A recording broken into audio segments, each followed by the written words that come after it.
ବାରଘଣ୍ଟିଆ Mayurbhanj ଚକଖ jam କଲା କୁର୍ମୀ ଏକତା ମଞ୍ଚ। ଆଜି ବାରଘଣ୍ଟିଆ ମୟୂରଭଞ୍ଜ ବନ୍ଦ ଡାକରା ଦେଇଛି କୁର୍ମୀ ଏକତା ମଞ୍ଚ। କୁର୍ମୀ ଜାତିକୁ ଆଦିବାସୀ ମାନ୍ୟତା ଦେବା ପାଇଁ ରାଜ୍ୟ ସରକାର କିଛିଦିନ ପୂର୍ବରୁ ମୟୂରଭଞ୍ଜ ଜିଲ୍ଲାର ସମସ୍ତ ତହସିଲଦାରଙ୍କୁ ଏକ ପତ୍ର ମାଧ୍ୟମରେ ଏହାର ସର୍ଭେ ରିପୋର୍ଟ ପ୍ରଦାନ କରିବା ପାଇଁ କୁହାଯାଇଥିଲା। କିନ୍ତୁ ଦୀର୍ଘ 2 ମାସ ବିତି ଯାଇଥିଲେ ସୁଦ୍ଧା କୌଣସି ତହସିଲଦାର ବର୍ତ୍ତମାନ ସୁଦ୍ଧା କୌଣସି କୁର୍ମୀ ଗାଁ କିମ୍ବା କୌଣସି ସର୍ଭେ ବର୍ତ୍ତମାନ ସୁଦ୍ଧା ନ କରିବା କାରଣରୁ ଏହାକୁ ବିରୋଧ କରି ଆଜି 12 ଘଣ୍ଟିଆ ବନ୍ଦ ପାଳନ କରୁଛି କୁର୍ମୀ ଏକତା ମଞ୍ଚ।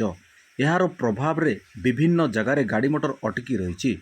ଶତାଧିକ କୁର୍ମୀ ଜାତିର ଲୋକ ମିଳିତ ଭାବେ ବିଭିନ୍ନ ଜାଗାରେ ପିକେଟିଂ କରି ରାସ୍ତା ଅବରୋଧ କରି ରାଜ୍ୟ ସରକାରଙ୍କୁ ବିରୋଧ କରିଛନ୍ତି। ଆସିଥିବା ସର୍ଭେ ରିପୋର୍ଟ ଆସନ୍ତା 7 ଦିନ ମଧ୍ୟରେ ପୂରଣ କରି ରାଜ୍ୟ ସରକାରଙ୍କୁ ରିପୋର୍ଟ ପ୍ରଦାନ ନ କଲେ ଆଗାମୀ ଦିନରେ ଆହୁରି ଆନ୍ଦୋଳନକୁ ବ୍ୟାପକ କରାଯିବ ସହିତ ଯଦି କୌଣସି ଅପ୍ରୀତିକର ପରିସ୍ଥିତି ସୃଷ୍ଟି ହୁଏ ତେବେ ସେସବୁ ପାଇଁ ରାଜ୍ୟ ସରକାର ଦାୟୀ ରହିବେ ବୋଲି କହିଛନ୍ତି ଓଡ଼ିଶା କୁର୍ମୀ ସେନାର ରାଜ୍ୟ ସଭାପତି ଦିବ୍ୟସିଂହ ମହାନ୍ତ।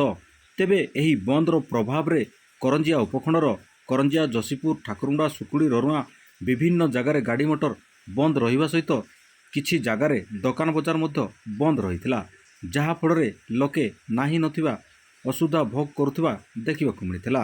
ସେହିପରି 49 ନମ୍ବର ଜାତୀୟ ରାଜପଥର ଯଶୀପୁର ଠାରେ ଜାତୀୟ ରାଜପଥ ଅବରୋଧ କରାଯାଇଥିବାରୁ ଉଭୟ ପଟେ ଶହ ଶହ ଗାଡ଼ି ଅଟକି ରହିଥିବା ଦେଖିବାକୁ ମିଳିଥିଲା।